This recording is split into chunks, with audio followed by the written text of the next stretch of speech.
Hey, what's up, everybody? So I'm going live, kind of like last minute impromptu. So I doubt if I even have any live viewers, but I'm doing this because maybe we'll have some viewers after the fact. And I'm trying to be disciplined for a change about promoting the live streaming of Raw Travel episodes. So, first of all, I'm not very prepared. It's supposed to be my backdrop. Sorry about that. Anyway, yeah, we're live. We're live. We're live. So you're watching this recorded live, most likely. And I'm going to keep it quick. I'm going to keep it short, but I did want to make sure to take the time to talk about Mexico City, which is premiering streaming May 16th at noon Eastern time in the United States, all over the world, actually. And so tell you a little bit about what it was like filming in Mexico City, because these are things that I haven't discussed before in a public forum. So some of you may be interested. So let's talk about this. When was this film? 2013. Hey, Patricia, somebody did come on. All right, man. Hey, oh, I got a couple people on. Wow, I had no idea it just worked like that.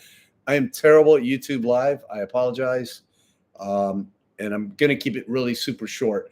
But Mexico City is premiering tomorrow at noon.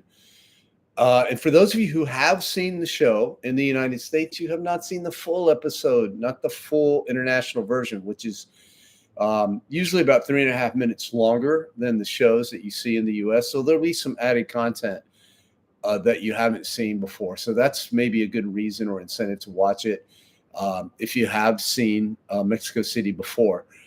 But I want to talk about, like, basically, this is all part of season 1 that you're seeing right now, which was filmed anywhere from 2009, December of 2010, excuse me, all the way up until Mexico City, which began in July of 2013. What was going on in July of 2013?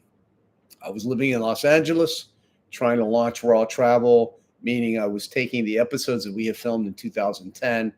We had edited them down to TV shows, and I was trying to get it distributed. So I was flying all over the country. There were 3 months at one time where I never slept in my bed. I was just all over the United States, going station to station, really burnt out, just trying to get the show picked up. But I got the major markets, New York, LA, Chicago, and about 70 markets. So we were what we call a firm go in season 1. So we were in 70 markets, about 70% of the country, if I recall correctly. Today, we're in 187, 97% of the country, to give you an idea of how much we've grown, thanks to you. So those first few episodes that we did had been filmed in 2010 when we really didn't know the direction of Raw Travel. So I was really excited about Mexico City because I had time to consider what was Raw Travel going to be, how are we going to do this. And trust me, those answers were not clear or forthcoming when I was in Mexico City, but at least I had an idea of a plan of a plan. And so the idea was, I was living in Los Angeles. I wanted to move back to New York City. I put all my stuff in storage, awaiting for a phone call from me from the moving company to when I would find a place in New York. In between moving to LA and New York, I would go down to Mexico, meet my crew in Mexico City, who were coming from, I think, Colombia. I think they were living in Colombia at the time, New York or Colombia. Moses and Renzo, they were my initial crew. And our goal was to take the bus from Mexico City and go through Central America over 8 weeks and film 8 episodes. And we already had 8 in the can, so that would get us close to a full season. Little did I know how hard that was going to be, but Mexico City was the easy part. But it was anything but easy because it was our first episode. So we set up some shoots. I had some friends meet us there, some people that I knew. I had been to Mexico City once before, but never really explored it. So we were there for a week. Boom, what happened? I get sick and we're out for 3 days. I had basically some bad food or bad water, actually. And I was sick for 3 days. So my crew was out filming pickup shots while I recovered. You'll see that in the episode. Another thing that happened, I think we were all staying in one room. like a room, to save money because I was financing this. There was zero money coming in. It was all going out. And we were on top of a hotel. It wasn't like a bougie hotel at all. It was inexpensive, but it was kind of like a tall skyscraper. And there was an earthquake. I had never been in an earthquake before, not to that magnitude, still haven't. And the room was doing that because the building was on rollers. And I just remember it felt like we were on a roller coaster, and it lasted for a good, I don't know, 10 to 15 seconds. We were not filming at the time, so we did a reenactment. That's what you'll see in the show. But it was one of the most wild experiences that I've had, and kind of fun in a way. Thankfully, it wasn't a serious earthquake. It didn't even make the news the next day. It was just normal for Mexico City, and the building was on rollers, so we were pretty fortunate there. So I got sick. We had an earthquake. Generally speaking, when I'm doing the lucha libre, when I'm doing the pulqueria, I'm still sick. I'm just getting over it. So the pulqueria, which you'll see, is like a juice bar. It's fermented juice. And we went to really one of the more famous ones, and it's usually not open at night. So they go there to socialize during the day. And we went with one of Renzo. He's the producer, one of his friends who lived there. I forgot her name. You'll have to watch the episode. But anyway, she takes us around, and I am still just trying not to throw up. And, I'm tasting all these exotic juices and just trying to fake it till I make it. And I've been sick quite a few times when I was filming, at least 3 or 4 times, South Africa, Mexico City. It actually worked out to my benefit because rather than kind of being all hyped up and trying to make a good segment, I was just trying to get through it. And I was a little more chill, if that makes sense. So I learned something about myself by seeing myself on camera when I was sick. I was, maybe not so sharp. I wasn't feeling well, but I also wasn't being, just eager beaver, which is great. I think it's better television, personally. The other things about Mexico City, I felt extremely safe, which was surprising because I was expecting it to be kind of gnarly. It had just the Mexican reputation at the time that began. This was 2013. I was worried about having, expensive camera gear, but we had absolutely zero issues. The vibe that I got was fine. And I trust my vibe, my spidey senses when I'm, especially when we got like expensive gear out and about. In Mexico City, the spidey senses did not go off. We stayed in the Zocalo, which you'll see in the episode, which is the kind of the center area. I really recommend that because it's really cultural. It's not very touristy. There are some touristy things to do. I think Mexico City has probably changed a lot. I know that there's a lot of expats living there now. I met a lady last night here in New York City who lives there part-time.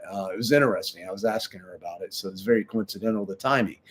But I really like the Zocalo area. And one of the things that you're going to see in there is my buddy Alex Blue Morales of the band Normandy Blue takes me to El Chopo Market. I put up a little short about this yesterday.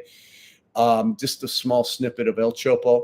El Chopo is a rock and roll flea market. It happens, I think, once a month. Or it did, and it was pretty wild, man. It's like a rock and roll swap meet. And as I say in the show, if black is your color, El Chopo is your spot. Just a lot of like people that are into metal, alternative, punk music. When you go to Latin America in major cities like Mexico City, like Medellin, Bogota, Colombia, Lima, Peru also sticks out.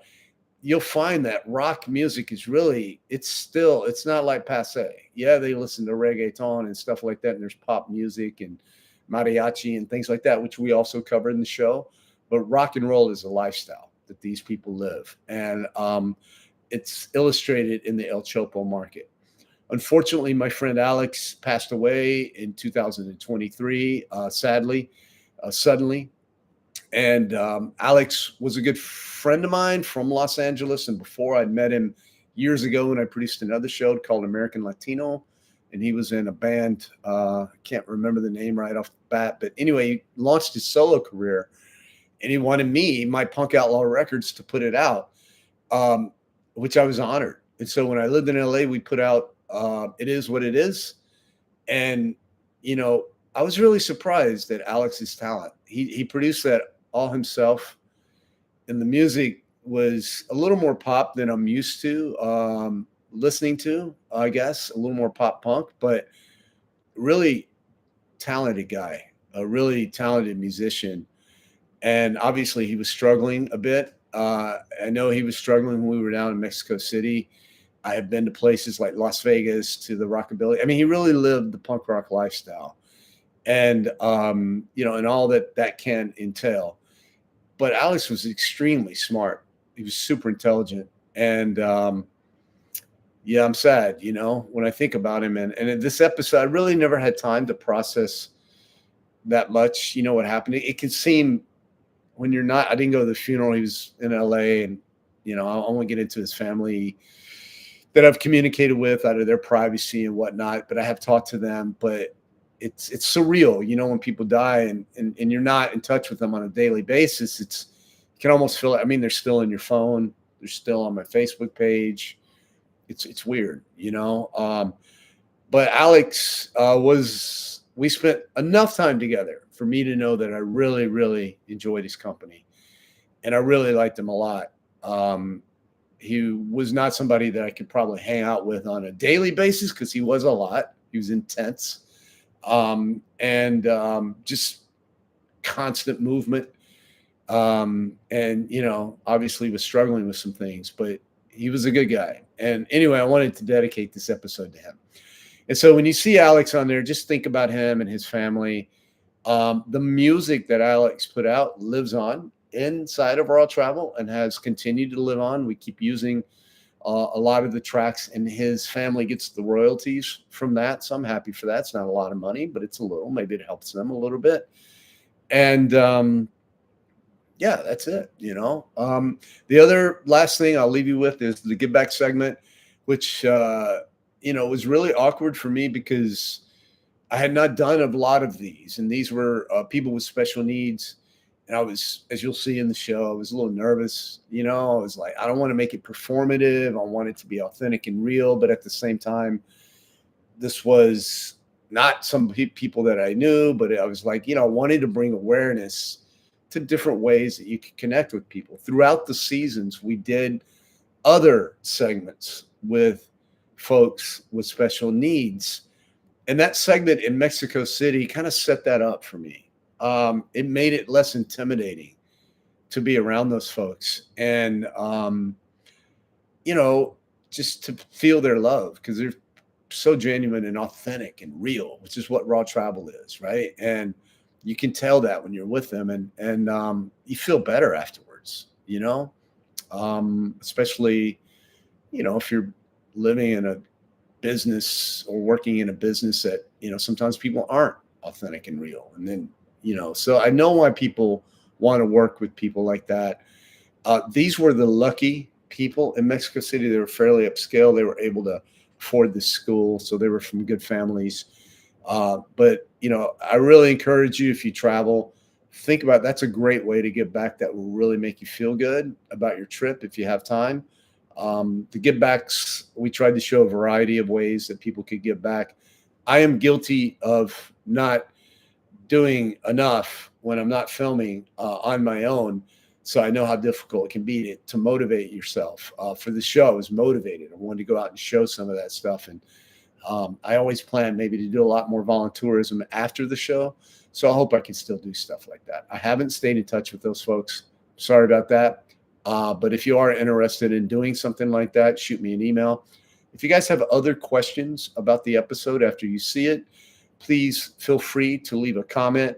Please make sure that you subscribe and share. That helps us a lot. We're trying to see if we can create a small revenue stream out of our YouTube channel, so that these episodes that we worked so hard to produce live on in another life, regardless of what happens with the TV business. And right now, I know it's all season one, so a lot of you guys have already seen it that are probably watching this video. Some of you guys that are watching have no idea that we have a TV show. And I know this because you comment or send an email. It's like, hey, you should do a TV show. And I'm like, oh, thanks, man. I'm already doing one. That's how the two audiences are different. And that's why we want to kind of bring them together, create an ecosystem where they can support each other. So if you're a TV viewer, you can help me out a lot by subscribing to our YouTube channel, by sharing our full episodes or any content that you like, and comment. Please feel free to comment there. It really it helps us out a lot. Appreciate that. Thank you guys so much. I hope you enjoy Mexico City. I hope it's a resource for people for years to come when they go to Mexico City. Even though it's old, I think most of the content is evergreen. And I've met some folks on a plane. I remember this guy I met on a plane to Denver, and I was going to the bathroom or something, and he pulled me over. He quoted El Chopo Market and how he appreciated that segment. And because he went to there and to see El Chopo